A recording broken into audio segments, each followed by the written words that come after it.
Assalamualaikum warahmatullahi wabarakatuh.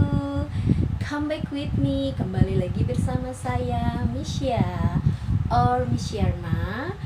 Nah teman-teman, bagi kalian yang sekarang sedang duduk di kelas 11 atau kelas 2 SMA, SMK, nih kan ada materi atau pelajaran English atau bahasa Inggris yang temanya agreement and disagreement. Nah, kalian tahu gak sih apa itu agreement, apa itu disagreement? Sebelumnya kita akan bahas dulu nih pengertiannya. What is agreement? What is disagreement? Nah, agreement dan disagreement ini adalah sebuah ekspresi, ya, ekspresi yang menyatakan persetujuan dengan apa yang orang lain pendapatkan. Jadi setuju dengan apa yang di-statementkan oleh orang lain, setuju terhadap pendapat orang lain. Sedangkan kebalikannya, disagreement yaitu adalah pernyataan pertidaksetujuan atau pernyataan atau menyatakan tidak setuju terhadap apa yang orang lain katakan, atau pernyataan tidak setuju terhadap pendapat orang lain. Nah, expression itu seperti yang aku sebutkan sebelumnya, yaitu ekspresi persetujuan terhadap yang orang lain katakan. Jadi kita setuju dengan apa yang orang lain sampaikan ke kita. Nah, kita mengungkapkan expression of agreement pada situasi ketika kita setuju terhadap apa yang orang lain katakan. Nah, contohnya, seseorang mengatakan there is no doubt about it. Nah, itu agreementnya, ya. There is no doubt about it. Tidak ada keraguan. Berarti setuju. Oke, atau bisa juga dikatakan I agree. I agree with you. Yes, so do I, so am I. Nah, itu adalah salah satu pernyataan yang menyatakan persetujuan terhadap pendapat orang lain.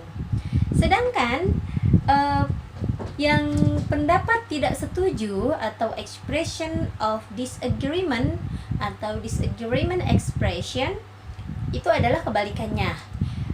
Artinya, kita tidak setuju terhadap apa yang dikatakan oleh orang lain, ya.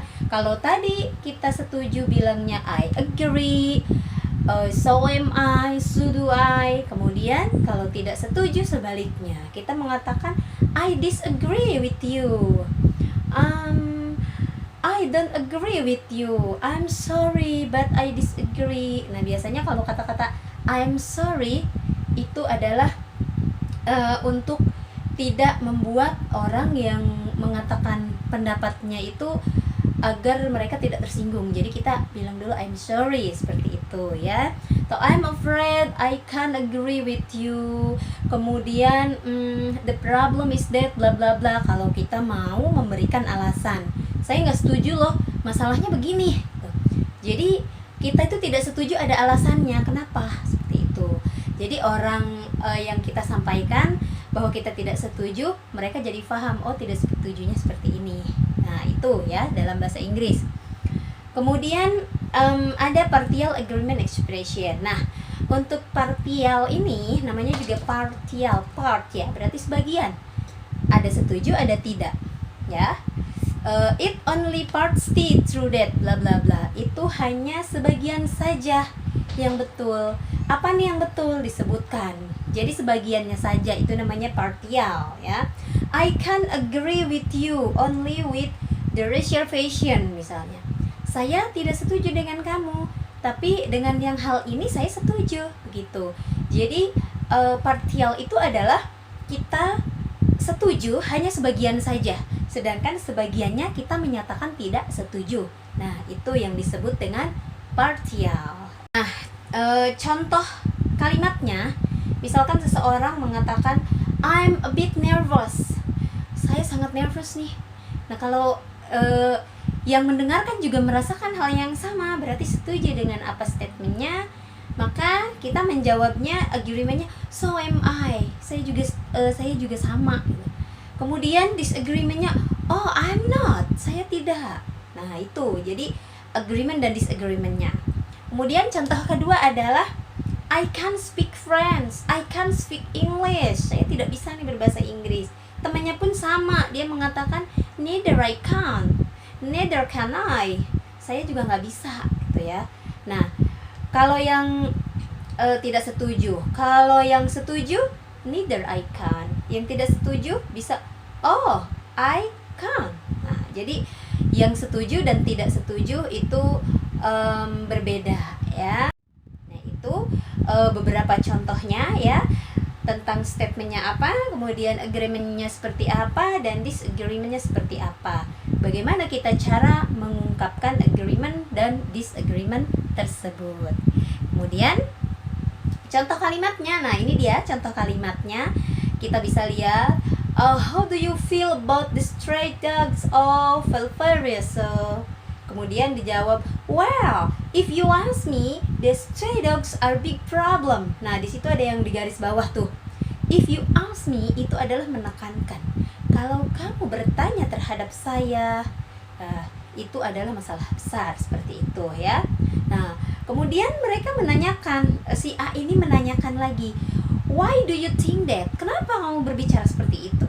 Jawab lagi, they are malnourished, hungry, sick, and so sad. Nah, kemudian si A menjawab, that's good point.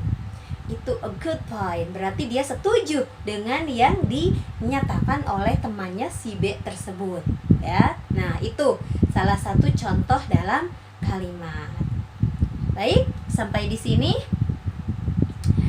Mudah-mudahan bisa kita pahami. Kalau misalkan ada pertanyaan, silahkan ditanyakan di bawah, di kolom komentar, di kolom chat, silahkan ditanyakan. Nanti kita bisa berbagi lagi di lain kesempatan. Nanti kita akan buat lagi tentang materi-materi yang lainnya ya. Semoga kita semua tetap belajar, semangat, dan jangan lupa, jangan pernah bilang I can, saya tidak bisa. Bilang I can, pasti kita bisa. Oke, semangat. Nice to meet you. Wassalamualaikum warahmatullahi wabarakatuh. Bye bye.